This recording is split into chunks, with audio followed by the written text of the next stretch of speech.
सगळ्यांक तुमकां देव बरो दिसत्यो मागीर मोगाचो येवकार तुमकां सगळ्यांक की आयचे मिसाची भेटीन आयची मिसाची भेट आमी भेटयता सोंपून गेल्ल्या कॉस्मे गोम्स ह्या आमच्या सोंपून गेल्ल्या भावाप आसत आनी दुसरे तेसो आमी भेटयता सोंपून गेल्ल्या पावलो जॉयल वालीस आनी सांताना वालीस हांच्या आत्म्याप आसत देवान तांकां सर्गीचें सूख फावो करूंक हे भेटींत आमी मागुया आमच्या मागण्यांत आयज दवरुया स्टेफनी आयज डिलिव्हरीक वेता आपणा पासत मागूंक लायता मायरन डिसुजा आयज आपलो जल्माचो दीस मनयता तांचे देवान आशिर्वाद घालूंक मागुया ह्या सगळी आमची मागणी आमचीच पासत आमच्या कुटुंबा पासत आमच्या राज्या पासत आमच्या देशा पासत देवा मुखार दवरुया वेगवेगळे तरेचे नॅचरल डिजास्टर्स जाल्ले आसात भोव करून लँडस्लायड्स जाल्ल्यो आसात पावसाचेर जीं आमची भाव भयणां त्रासान पडलेलीं आसा तांकां राख आनी सांबाळ म्हूण देवा लागीं मागुया जीं सोंपून गेल्यात तांकां सर्गीचें सूख फावो करूंक मागुया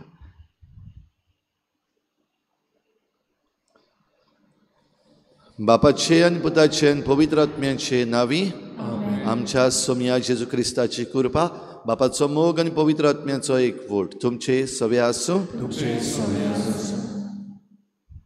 तुमच्या भाव भयणीनो आमकां ह्या संवसारांतलें जिवीत चलोवपाक आमकां फुडारी देव नेमून दिता आनी जायते पावटी हे फुडारी घोडये आमचेच भितर आसात व आमीच ते फुडारी जावपाक शकता व आमी हे फुडारीपण ह्या समाजाक व हे पवित्र सभेक दिवंक शकता पूण जायते पावटी फाटीं रावल्या आनी ह्या पासत जे कोण पुरते न्हय ते घोडये आमचे फुडारी जाल्ले आसात ते आमचेर राज चलयतात आनी आमी मागीर रडटा आयचीं वाचपां आमच्या मुखार हें सोत दवरता तर आमी जबाबदारी घेवंक फाटीं रावलेल्या पासत देवा लागीं बोगसणी मागुया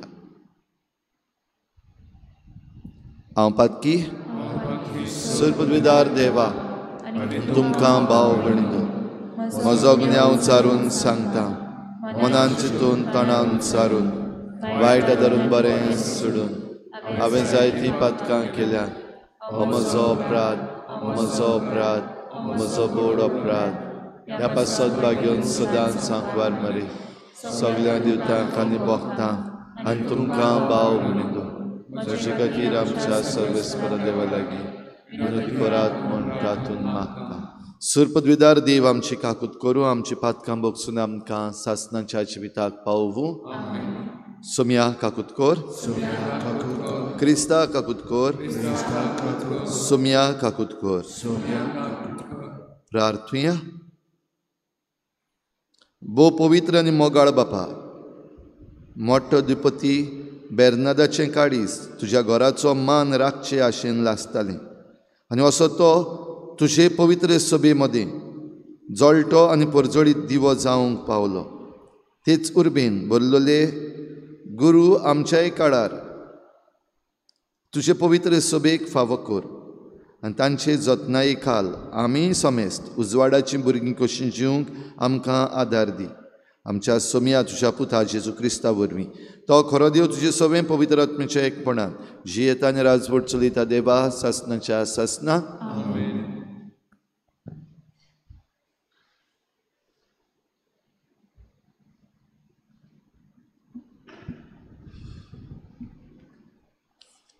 फुडाऱ्यांच्या पुस्तका वेले वाचप.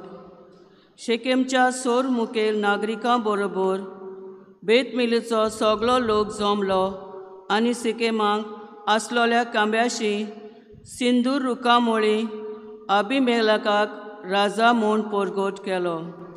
ही खबर जोतामांक पावली. तो आयलो आनी गेरिजी दोंगराचे तोकशेर रावन ताणें व्हडल्यान म्हणलें, देवान तुमचें आयकुचे खातीर शिकेमच्या वडिलांनो म्हजें आयकात. आपणाचेर राज चलोवंक एका राजाक मागूंक म्हूण एक दीस झाडां भायर सोडलीं. तांणी जैतुनांक म्हणलें, आमचो राजा जा. जैतुनान तांकां जबाब दिलो, हांवें झाडांचेर राज चलोवंक देवाक आनी मनशांक मान दिता तें म्हजें तेल सोडून दिवूं. तेन्ना झाडांनी आंजिराक म्हणलें, तूं तरी ये आनी आमचो राजा जा. आंजिरान तांकां जबाब दिलो, सगळ्या झाडांचेर राज चलोवंक म्हजी गोडसाण सोडची हांवें आनी म्हजें फळूय सोडून दिवचें. तेन्ना झाडांनी दाक वालीक म्हणलें, तूं तरी ये आनी आमचो राजा जा. दाक वालीन तांकां जबाब दिलो, सगळ्या झाडांचेर राज चलोवंक देवाचें आनी मनशांचें काळीज दादोशी करता तो म्हजो रोस हांव सोडून दिवूं. तेन्ना सगळ्या झाडांनी चिलकुटाक म्हणलें, तूं तरी ये आनी आमचो राजा जा. आनी चिलकुटान तांकां जबाब दिलो, बऱ्या मनान तुमचेर राज चलोवंक तुमी म्हाका मागूंक सोदतात जाल्यार येयात आनी म्हजे सावळे पोंदार रावात. नाजाल्यार चिलकुटांतलो उजो भायर सरतलो आनी लेबनाच्या देवदराक गिरासतलो. देवाचें उतोरें. जबाब. सर्वेस्परा तुजें बोळ राजाक आनंद दिता. म्हणुया, सर्वेस्परा तुजें बोळ राजाक आनंद दिता. सर्वेस्परा तुजें बोळ राजाक आनंद दिता. तुवें दिल्ल्या जैतान कितलो म्हूण तो संतोश भरीत जाता. ताच्या काळजाचे अंतरेक तुवें भागयल्याय. ताणें केल्ल्या मागण्यांक तुवें ना म्हणलें नाय. जबाब.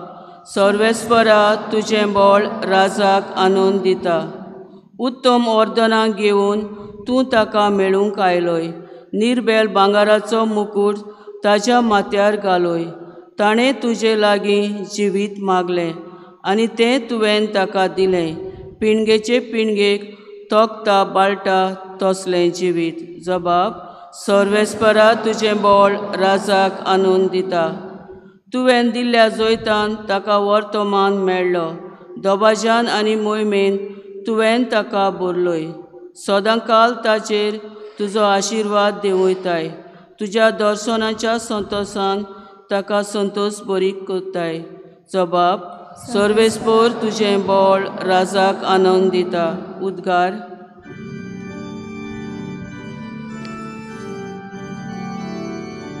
Sorvesporak soy, sorvesporak soy, sorvesporak soy, soy, soy. Sorvesporak soy, sorvesporak soy, sorvesporak soy, soy, soy. देवाचें उतर जिवे आनी सुळसुळीत, तें काळजाचे अंतरेक आनी चिंतना पारकिता. Sorvesporak soy, sorvesporak soy, sorvesporak soy, soy, soy. Sorvesporak soy, sorvesporak soy, sorvesporak soy, soy, soy. सर्वेस्पोर तुमचे सवे आसूं. माथेवा परमणी जेजू क्रिस्ताचें शुभ वर्तमान. जेजून आपल्या शिसांक ही वपार सांगली. सर्गीचें राज अशें. एक भाटकार फांत्यार उठून आपल्या दाकांच्या मळान काम करूंक मानाय आपोवंक भायर सरलो. दिसवड्याक 1 दिनार फारीक करूंक वावराड्यां लागीं कबलात करून ताणें तांकां आपल्या मड्यान धाडले. सुमार 9 वाजता भायर सरून तिट्यार बेकार आसलेल्या हेरांक ताणें देखले आनी म्हणलें, तुमी म्हज्या मळ्यान वचात आनी हांव तुमकां फावो तें दितां. आनी ते गेले. परतून 12 आनी 3 वाजता भायर सरून ताणें तशेंच केलें. सुमार 5 वाजता तो आनीक एक पावट भायर सरलो आनी आनीक कितलेच बेश्टे उबे आशिल्ले ताका मेळ्ळे. आनी ताणें तांकां म्हणलें, तुमी आख्खो दीस हांगासर कित्याक बेकार रावल्यात? ताणें जबाब दिलो, आमकां कोणेंच वावराक लावंक नात देखून. ताणें तांकां सांगलें, तुमी म्हज्या मळ्यांत वचात. सांजे भाटकारान आपल्या मुद्दमाक म्हणलें, वावराड्यांक आपय आनी निमाणें तावन सुरू करून पयल्याक पर्यंत दिसवडो दी. सुमार 5 वाजता कामाक लागलोले ते आयले आनी जण एकल्याक 3 रुपये मेळ्ळे. पयले आयलोले ते लागीं सरून आपणाक अदीक मेळटले म्हूण समजले, पूण तांकांय जण एकल्याक 1 दिनार मेळ्ळो. तांणी तो घेतलो खरो, पूण ते भाटकाराचेर गुणगुणून म्हणूंक लागले, ह्या निमाण्यांनी 1 तासभर काम केलां आनी आख्ख्या दिसाचो भार आनी उणीत घेतलेल्या आमकां आनी तांकां तुवें एक सारकें केलें. पूण तांतल्या एकल्याक जबाब दिवन ताणें सांगलें, इश्टा, हांवें तुका अनीत करूंक ना, तर 1 दिनार घेवंक तुवें म्हजे कडेन कबलात केली न्हय. तुजें तें घे आनी वच. तुका दिलां तशें ह्या निमाण्यांकूय दिवंक म्हाका खुशी, तर म्हाका जाय तशें म्हज्यान करूं नजो. वो हांव बरो म्हूण तुजो दोळो फुटलो. हेच परी निमाणीं ती पयलीं जातलीं आनी पयलीं ती निमाणीं जातलीं. जेजू क्रिस्ताचें शुभ वर्तमाने.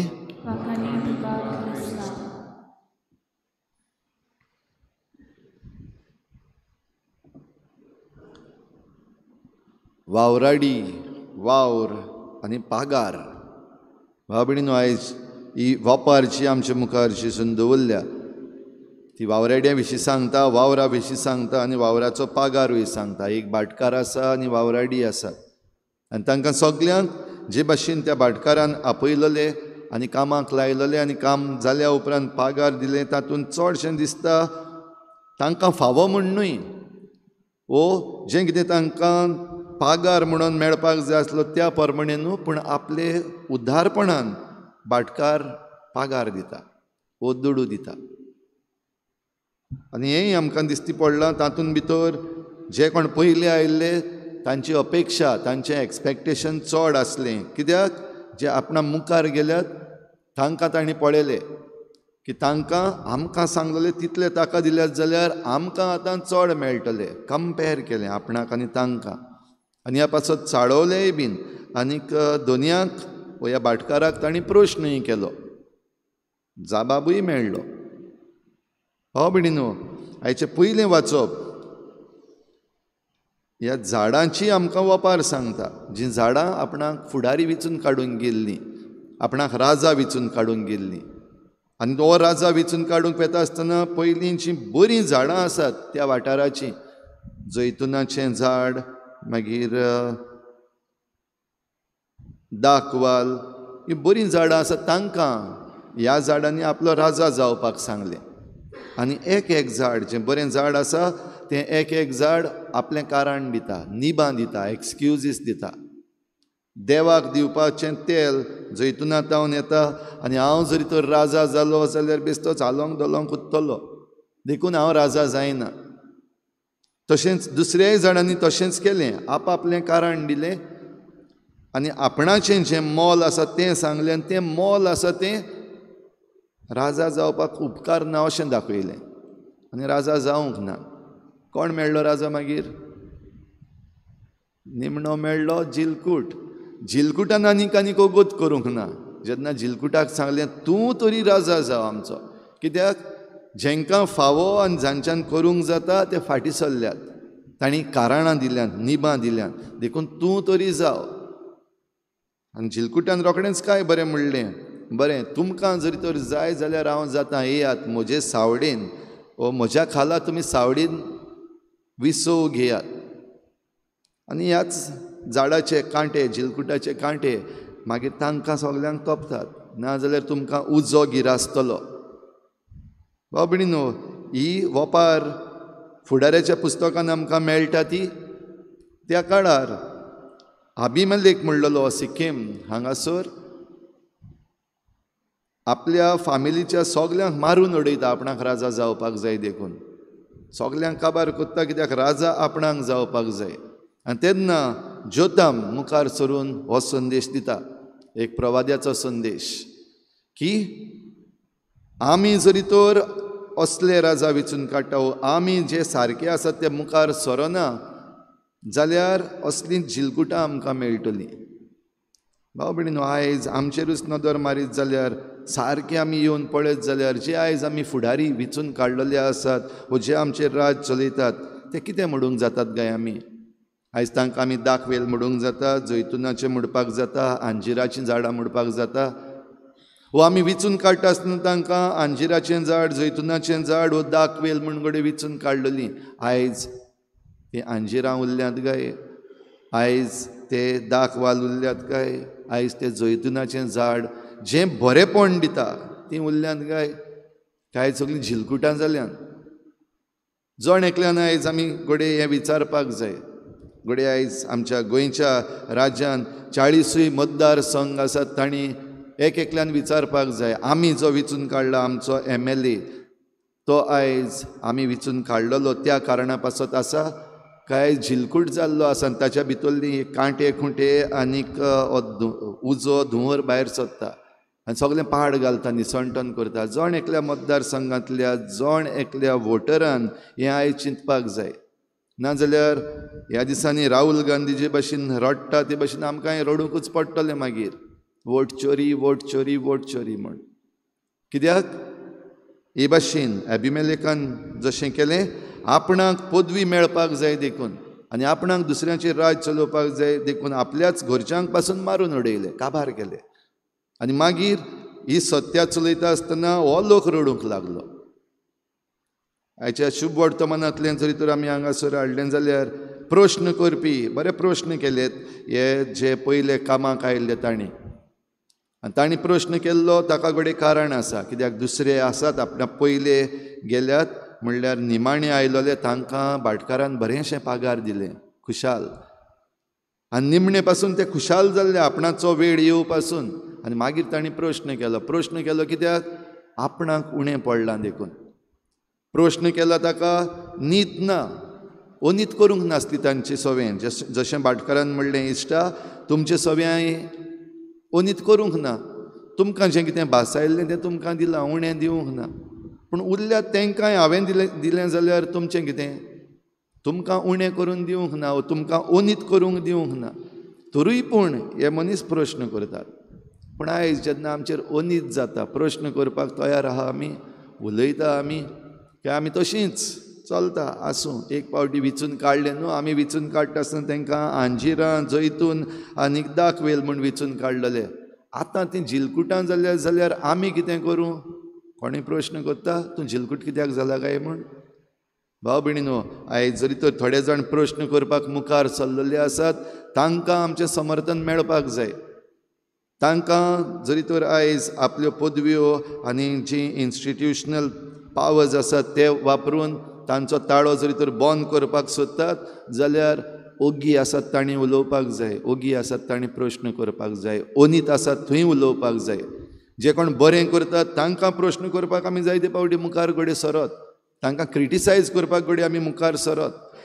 पूण जंय अनीत चलता आनी अनीत करपी जरी तर मातसो पदवेदार म्हूण कसो आसा आनी तो राग काडपाचो, रिवेंज घेवपाचो आसा, तोंड बंद करून जरी तर आमी रावता जाल्यार कोटा आमचें. ही दुसरीं झाडां जीं मागीर रडटात ते भाशेन रडपाचो प्रसंग आमचेरूय येतलो. जाल्यार हे भेटेन आमकां ही कृपा मागुया, ही बुद्ध आमकां मागुया. आनीक हे देवाचें ध्येय आमकां मागुया. आमी जंय गरज थंय आमचें तोंड उगडूंक आनी त्याहून चड आमकां जण एकल्याक जे गूण दिल्ले आसात देवान ते आमचेच पासत सांबाळून लिपोवन दवरूंक न्हय, पूण आयज परजे पासत ते आमी वापरूंक, फुडारीपण घेवंक मुखार सरूंक. न्हयच फकत आमी MLA MP जावपाक, पूण दिसा दिसपट्ट्या आमच्या जिवितांत आमच्या समुदायान जें फुडारीपण आमी घेवपाक जाय आमचे कुयेती प्रमाणे तें करूंक आमी उदार मनाचीं जावंक हे भेटेंत आमकां करपा मागुया.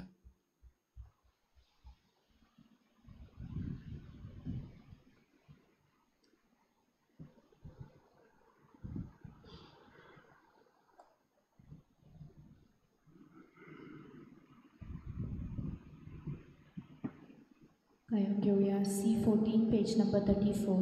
C14.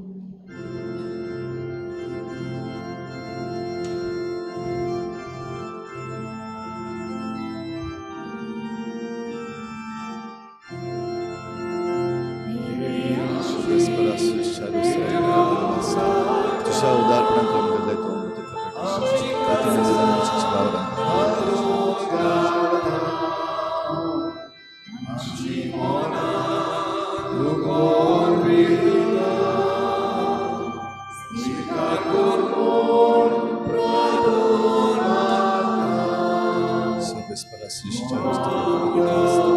तुझ्या उदारपणात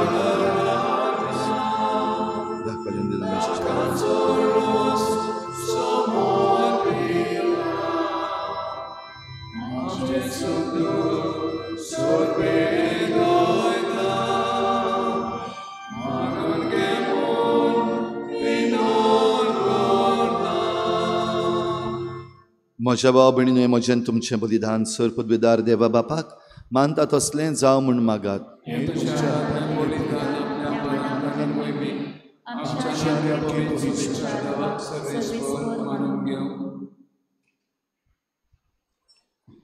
बोवर्त्या देवा, पवित्र सभेन एकवट आनी शांती सांबाळूंक भारी वावुरलोल्या बाग्योन बेर्नाद मोठ्ठा अधिपतीचो उगडास करून ही एकवटाची आनी शांतीची बोली आमी तुका समर्पिता. पवित्र सभेन उपजतात त्यो फुटी आनी भेद हे बोलये वरवीं काडून उडय आनी तुज्या मोगाच्या एकवटान आनी शांतीन आमा समेस्तांक सांबाळ. हे आमी मागता तुज्या पुता जेजूचे नांवी. सर्वेस्पोर तुमचे सवे आसूं. आमची काळजां उबारुया. सर्वेस्पराक आमच्या देवाक दिन वासुया. सर्वेस्परा पवित्र बापा, सर्पद्वेदारान सासनाच्या देवा, सर्व काळयान सर्व ताई जेजू क्रिस्ता आमच्या सोमया वरवीं आमी तुका दिन वासूंक फावो. हो कायदो नितीचो आनी आमच्या फायद्याचो. बेर्नाद तुज्या भक्ताच्या मनाक की परब समारंभूंक तुजे पवित्र सभेक तूं फावो करताय. ताचें पुण्यवन जिवीत आमकां धीर दिता. ताची शिकोवण आमचें गिन्यान उजवाडायता. ताच्या मागण्याच्या धर्मान आमकां तूं सांबाळटाय. देखून देवदूता आनी भक्तां सांगाती निरंतरी आमी तुजी स्तुती गायता.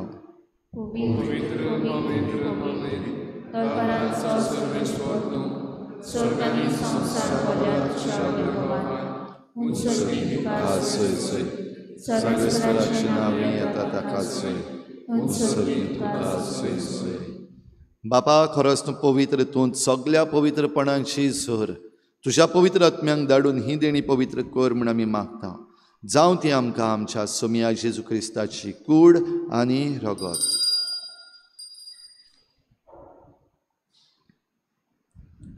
आपलेच कुशेन कोश्ट मरण सोसूंक वेचे आदीं ताणें उंडो घेतलो.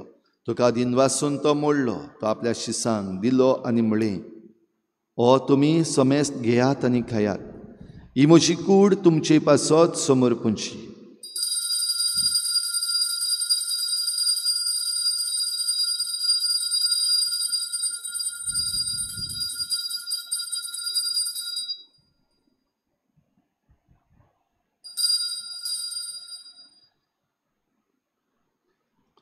तेच परी जेवण जातच ताणें काल्स घेतली. तुका नव्यान दिन वाचलो. ती आपल्या शिसांक दिली आनी म्हळें, तुमी समेस्त घेयात आनी हातलें पियेयात. ही म्हज्या रोगताची काल्स. नव्या आनी सासनीक कराराचें हें रगत. पातकाचें बोगसणें मेळच्याक तुमचे पासत आनी समेस्त मनशां पासत तें वारोवतलें. हें म्हज्या उगडासाक करात.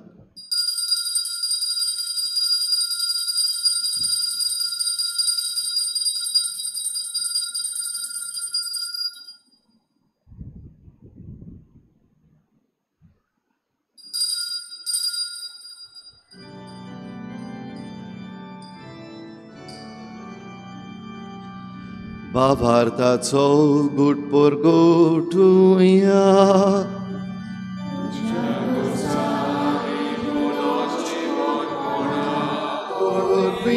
तुवें आमकां सोडयली सोम्या.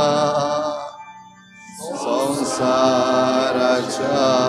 सोडवणारा आमची सोडवण कर. बापा जेजूच्या मरणाचो आनी पुनर्जीवनपणाचो आमी भक्तीपणी उगडास करता आनी हो जिविताचो उंडो आनी सोडवणेची काल्स तुका समर्पिता. तुजे मुखार येवंक आनी तुजी सेवा करूंक आमकां फावो केलें देखून आमी तुका दिन वाचता आनी जेजूची कूड आनी रगत शेवतल्या आमा समेस्तांक पवित्र आत्म्या वरवीं एकठांय कर म्हूण आमी नम्रतायेन मागता.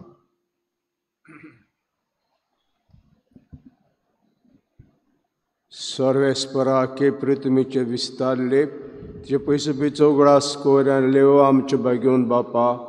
फिलिपनेरे आमचे गोवडी बापा. सिमिया आमच्या दारी गोवडी बापा आनी सगळे यादनिकी वर्गा बरोबर तिका प्रितीमोगान वाडय. पुनर्जीवनपणाचो बरवासो धरून मेल्यात ते आमचे भाव भयणीची काकूट कर. ताका दिसता गो ते मेल्ल्या समेस्ताक जे पडजडीत मुखार मोडपण फाव कर. आमा समेस्ताची दया करून मागता. वामरी देवाची माई संगाती बागेवन झुजय जपोती बागेवन दोता बागेवन जेवास आनी सोरी काडी तुका मानुल्यान ते सगळे भक्तां बरोबर सासणे सुखांत आमकां वांटो दीत थंय सांगाता. तुजी महिमा गावंक आमकां फाव कर जेजू क्रिस्ताचे पुता वरवीं.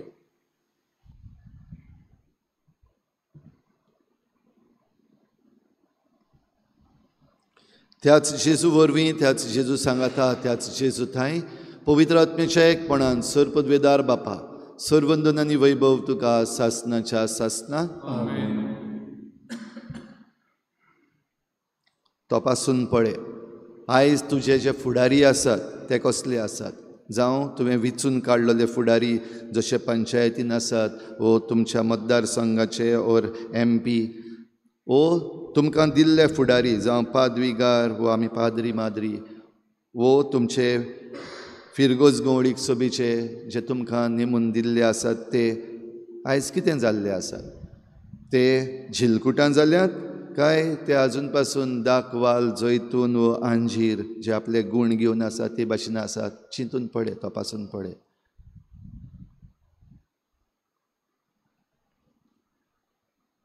जरी तर ते बरे आसात देवाक आर्गां दी. जरी तर ती झिलकुटां जाल्लीं आसात माग तांचे पासत काळजाची खोलायेंतल्यान आनी सगल्यांक आमकां तांच्या फुडारीपणा खाल बरें जिवीत फुडें चलूंक आदार दी म्हूण मागुया. बराबर जेजून शिकयल्लें प्रार्थन बापाक उबारुया. आमच्या बापा सर्गीच्या तुजें नांव पवित्र जावं. तुजें राज आमकां येवं. तुजी खुशी स्वर्गार जाता तशी संवसारांत जावं. आमचो दिसपट्टो गिराज आसा आमकां दी आनी आमी आमचे चुकलेल्यांक बक्षिता तशें आमचीं पातकां बोगोस आनी आमकां ताळणेंत पडोवंक दिवं नाका पूण वायटांतली आमकां निवार. सर्वेस्परा सर वायटांतली आमकां निवार. दया करून ह्या जिवितांत सवस्काय आमकां दी. सर्गीच्या सुखाक आनी आमच्या सोडवणाऱ्या जेजू क्रिस्ताच्या येण्याक आमी बरवाशेन वतरेकता. तर आमकां तुजे उदार काकलुतीन सर्व पातकांतली सुटय आनी सर्व आकांतांतली वाटाय.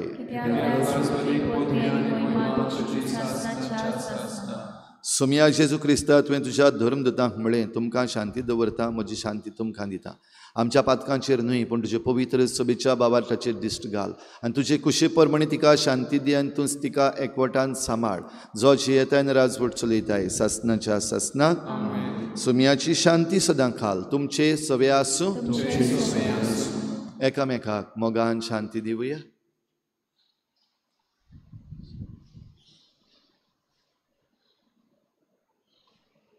देवाचे शिरे संसाराचे पाप काढतले आमची देवाचे शिरे संसाराचे पाप काढतले आमची देवाचे शेळी संसाराचे पाप काढतले आमकां शांती दी.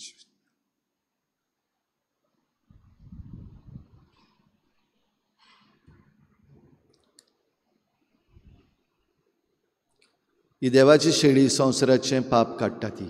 शेळीच्या जेवणाक आपयल्यान ती आमी सगळीं सुभागी.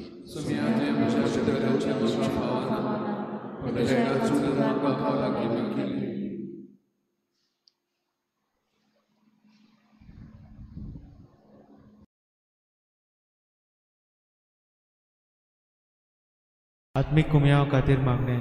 मोगळा जेजू मोगळा तूं जेजू भोव पवित्र संस्कार तूं भोव पवित्र संस्कारां हाजीर आसाय म्हूण हाजीर आसाय हांव म्हूण सोत मानता. हांव सोत मानता. सगळ्या वस्तूंन हांव सगळ्या वस्तूंन हांव तुजो मोग करता तुजो मोग करता. आनी हांव तुका आनी हांव तुका म्हज्या आत्म्यान घेवन म्हज्या आत्म्यांत घेवन आशेता. आशेता. हे घडयेक एक घडये तुका हांव हांव संस्कारांत घेवन संस्कारांत घेवन शकना म्हणटच शकना म्हणटच आत्मीक वाटेन तरी आत्मीक वाटेन तरी म्हज्या काळजांनी म्हज्या काळजान ये. तूं म्हज्या काळजान तूं म्हज्या काळजान आसा म्हूण समजून आसा म्हूण समजून हांव तुका वेंगयता हांव तुका आनी वेंगयता आक्कोच आनी आख्खीच तुका तुका एकपडटा. एकवडटा. तुजे कडसून तुजे कडसून केदींच वेगळो जावं केदींच वेगळी जावं म्हाका दिवं नाका. म्हाका दिवं नाका. आमेन. आमेन.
प्रार्थुया. प्रितीच्या बापा, बागयोन बेर्नादाच्या गुणा पासत तुका वाखाणून सर्गीचें जेवण आमी घेतलां.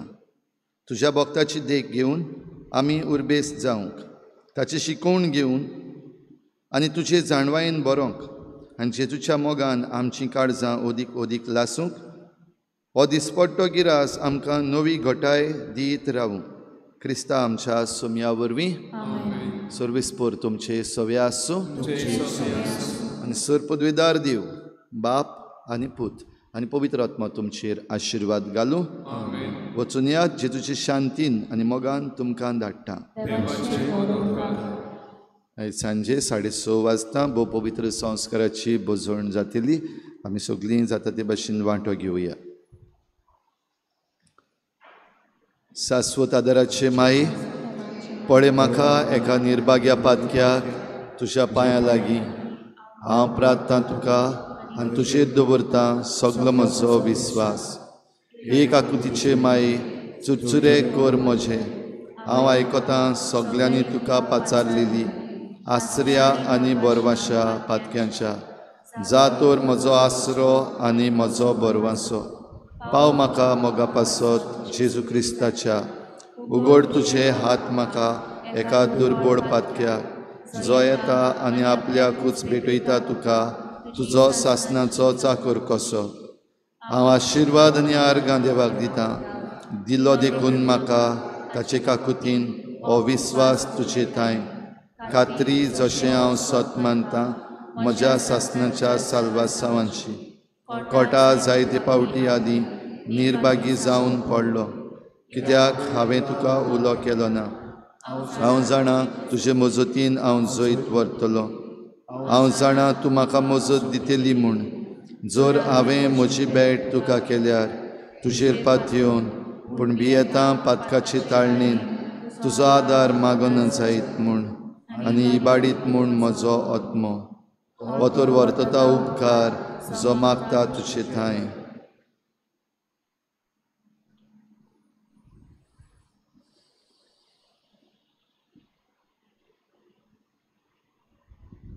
आनी हांव प्रार्थून मागतां तुजे लागीं तुका दिसता त्या प्रमाणे कोण भाशेन आनी केन्ना म्हाका तो मेळोंक अदीक करून हेमकोंडाच्या चोपक्याच्या वेळार सदांच तुका उलो मारूंक आनी म्हणूंक तुका ए माये आदार म्हाका दी.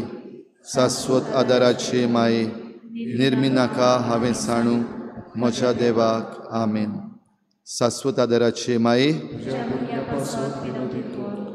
नमान मरे कृपेन बदलले सर्वेस पोर्चितायेंसा उष्ट्यामध्ये तू सुदैव आनी सुदैव चोप जेसू. भाग्यवंती मरे देवाचे माये आम्हा पाप्यां खातीर विनंती कर आनी आमच्या मरणाच्या वेळार. आमेन. शाश्वत आदाराचे माये नमान मरे कृपेन बदलले सर्वेस पोर्चितायेंसा उष्ट्यामध्ये तू सुदैव आनी सुदैव चोप जेसू. भाग्यवंती मरे देवाचे माये आम्हा पाप्यां खातीर विनंती कर आतां आनी आमच्या मरणाच्या वेळार. आमेन. शाश्वत आदाराचे माये नमान मरे कृपेन बदलले सर्वेस पोर्चितायेंसा उष्ट्यामध्ये तू सुदैव आनी सुदैव चोप जेसू. भाग्यवंती मरे देवाचे माये आम्हा पाप्यां खातीर विनंती कर आतां आनी आमच्या मरणाच्या वेळार. आमेन. भाग्यवंती मरे आदार दी अदृश्टांक सांपडलेल्यांक मजत कर अस्कोत काळजाच्या. माग परजे पासून जा शहरांतीन देवाच्या मुणयारांची विनंती कर. सगल्या देवाक भेटयलेल्या उस्तोऱ्यां पासत फावो कर तुजो आदार सगल्यांक जे मागतात तुजो सासणाचो आलाशिरो. तुका केल्या आमचो आसरो हे सायबिणी. प्रार्थुया. हे सोमिया जेजू क्रिस्ता तुवें आमकां दिल्ली माय मारयेक आमची माय करून सदांच तयार आमकां आदार दिवंक जिच्या अजापाच्या उपकारांक आमी मान दिता आनी मागता तुजे लागीं आमकां फावो जावन तिच्या मायपणाचो आलाशिरो भोगूंक पावूंक सदां काल फोड तुजे सोडवणेचो. तूं जो जियेताय आनी राजवट चलयताय सासणाच्या सासना. सगल्या पिडेवंतां पासत ह्या वेळार आमी मागुया. आमचो आदार सोमियाच्या नांवार आसा. सोमिया म्हजे मागणें आयक. सोमिया आसूं तुमचे सवे. प्रार्थना तुका सोमिया देवा ह्या तुज्या चाकरांक फावो कर सदांच बगूंक कुडीची भलायकी आनी मनाची शांती आनी अनंदवंत आदारान भाग्योन सदांच आंकवार मरयेच्या ती निवारूंक ह्या काळाचे खोतींतली आनी बगूंक पावूंक सासणाचें दादूसपण क्रिस्ता आमच्या सोमिया वरवीं. सोमी जेजू क्रिस्त तुमचे मदें आसूं तुमकां राखूंक तुमचे विशीं तुमकां बाळगूंक तुमचे मुखार तुमकां वाट दाखोवंक तुमचे फाटल्यान तुमची जतन करूंक तुमचे वयर तुमचेर आशिर्वाद घालूंक जो बापा आनी पवित्र आत्म्या सांगाती जी येता आनी राजवट चलयता सासणाच्या सासना. शाश्वत आदाराचे मायेच्या मागण्या वरवीं सर पदवीदार देवाचें बेसांव बापाचें पुताचें आनी पवित्र आत्म्याचें तुमचे वयर देवूं आनी सदां काल तोगूं. घेऊया T43 पेज नंबर 222 T43.